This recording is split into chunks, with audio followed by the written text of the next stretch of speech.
Hey guys, Dr. Berg here. In this video, I want to show you how to handle bleeding gums. It's also called pink toothbrush syndrome. So you're brushing your teeth and you see some blood on it, or you smile and you have that red gum issue.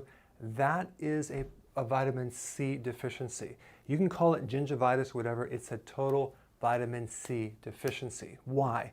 Because the person is either taking too much of the wrong type of vitamin C, creating the vitamin C deficiency, or they're not consuming enough vegetables. We get our vitamin C from the vegetable family. Yes, you can get it from kiwis and oranges, but mainly the vegetables have most of the vitamin C, and people with that bleeding gum rarely ever have vitamin C, okay? So here's the thing about vitamin C. If you go to the store and you buy typical vitamin C, it'll say ascorbic acid. Ascorbic acid is not vitamin C. It's one small part of the vitamin C complex. And the problem is manufacturers, especially with vitamins, they make this synthetically out of cornstarch and sulfuric acid. Okay, yeah. Do you realize there's no vitamin C in corn or cornstarch or sulfuric acid? So they're making it synthetically. So don't ever buy into it's the same thing as natural, because it's not. If you consume ascorbic acid synthetically, which is in most vitamins, especially if it's over like 100 milligrams, okay, we know it's synthetic, then you're going to create a deficiency of the other part of the vitamin C complex that normally comes in nature. So let's take a look at what's in the complex. The vitamin P factor, that's the bioflavonoids, okay? Sometimes vitamin C comes with a pinch of rose hips, right? Wow, it's just a small pinch. Bioflavonoids. Vitamin J is the anti-pneumonia vitamin, or it actually helps your lungs, helps oxygen. It's called the J factor. Vitamin K is part of the vitamin C complex.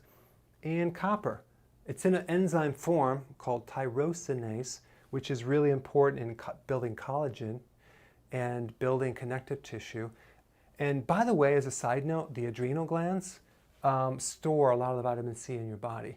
So when the adrenal glands run out of energy or gas, you're usually deficient in vitamin C, and you get all these vitamin C symptoms like rosy cheeks, spider veins, things like that. That's a vitamin C deficiency as well, but it shows up in the gums, microhemorrhaging, basically.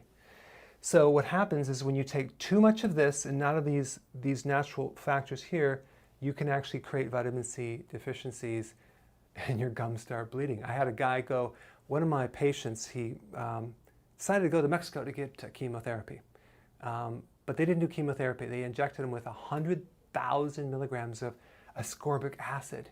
He came back with bleeding gums like crazy, and he had varicose veins, he had spider veins, he had hemorrhoids.